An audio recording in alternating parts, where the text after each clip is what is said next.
बिस्मिल्लाहिर्रहमानिर्रहीम। अस्सलाम वालेकुम। मैं उम्मीद करती हूँ आप सब ठीक ठाक होंगे। आज हम निहारी बनाएंगे। ईद के दूसरे दिन आप इसको ज़रूर ट्राई कीजिएगा। निहारी किस तरह से बनाई जाती है, सबसे पहले हम 1 किलो गोश्त लेंगे। निहारी सिर्फ बीफ और मटन से बनाई जाती है और मैं इसमें बीफ इस्तेमाल कर रही हूँ।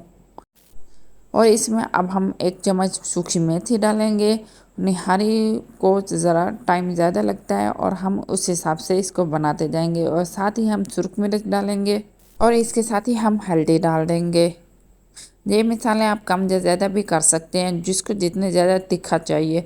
इसके साथ ही हम लौंग डालेंगे, 6 अदद लौंग के दाने डालेंगे और साथ ही दालचीनी डाल देंगे और बड़ी इलायची भी डाल देंगे और बादियान भी डाल देंगे 6 से 7 अदद। और इसके साथ ही हम नमक डाल देंगे और काली मिर्च डाल देंगे। ये मसाले हमारे घर में मौजूद होते हैं। और अब हम इसको हस्बे ज़रूरत पानी डाल देंगे और इसको प्रेशर देंगे। और इतना इसको पकाना है कि इसका गोश्त अच्छे से गल जाए। और इसके साथ ही हम आलू बुखारा भी डाल देंगे और साथ ही साबित सुरख मिर्च भी डालेंगे। और इसको आपने 10 से 15 मिनट इसको अच्छे से प्रेशर दे देना है। और इसके साथ ही अब हम निहारी के सालन की ग्रेवी बनाएंगे। निहारी में मोस्टली तौर पे मैदा वगैरह भी इस्तेमाल होता है, लेकिन हम इसमें 5 चम्मच गंदम का आटा इस्तेमाल करेंगे।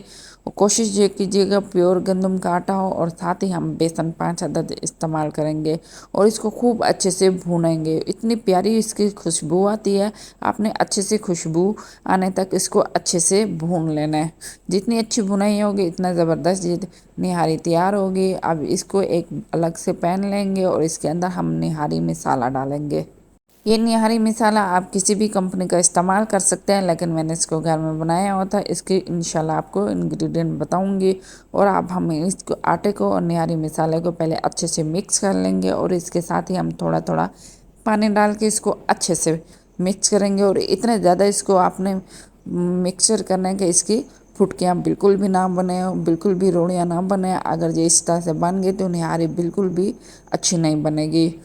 और आपने इसी तरह मुसलसल चम्मच हिला हिला के और इसको पानी डालते जाना है। कम से कम 2 से 3 किलो जितना इसमें हम पानी डालेंगे और इसको हम मीडियम लो फ्लेम पे पकने रख देंगे। और इस कोशिश ये कीजिएगा जितने ज़्यादा आप इसको खाने का टाइम देंगे, पकाने का टाइम देंगे, उतनी ज़बरदस्त ये निहारी तैयार होती है। 1 से 2 घंटे में ये बहुत ही ज़बरदस्त तैयार होती है। लेकिन मेरी इस निहारी को 3 घंटे लगे हैं इसको पकाने में, क्योंकि मैंने आटा और बेसन के पेस्ट को अच्छे से पकाया था। 40 मिनट के बाद बहुत ही ज़बरदस्त से ये गोश्त गल गया। अब हम इस गोश्त को बिल्कुल भी अलग कर देंगे और इसके शोरबे को हम क्या करेंगे, ये शोरबा हमारे बहुत ही ज़बरदस्त टेस्ट बढ़ा देगा निहारी का। और अब हम इसका इस्तेमाल कैसे करेंगे, गोश्त को हम अलग बर्तन में ले लेंगे और इसको साइड पे ठंडा होने रख देंगे। अब हम इस गोश्त की यखनी को आटे वाले मिक्सचर के अंदर शामिल कर देंगे और खूब अच्छे से पकाने रख देंगे। कम से कम 1 से 2 घंटा आप इसको पकाइएगा ज़रूर, क्योंकि जितने ज़्यादा हम निहारी को टाइम देंगे वो इतनी लजीज और इतनी टेस्टी ही बनती है। और अच्छी तरह से हम इसको पकाते रहेंगे और मुसलसल चम्मच हिलाते रहेंगे ताकि आटा नीचे पेंदे को ना चिपके और गुठलियाँ भी ना बने। ये बहुत ही लजीज और बहुत ही टेस्टी निहारी तैयार हो रही है और मैं उम्मीद करता हूँ आपको इतने तक ये रेसिपी पसंद आने वाली है।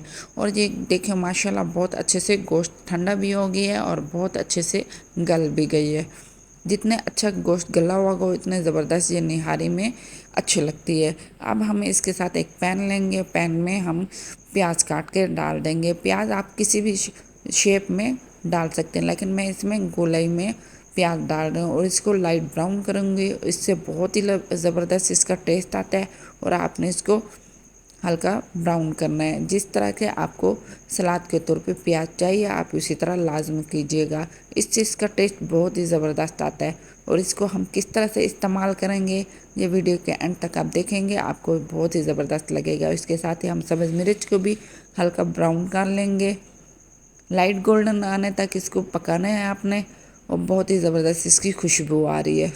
माशाल्लाह अल्हम्दुलिल्लाह बहुत ही ज़बरदस्त, बहुत ही लजीज और टेस्टी और बहुत ही आसान तरीके से ये निहारी तैयार हो गई है।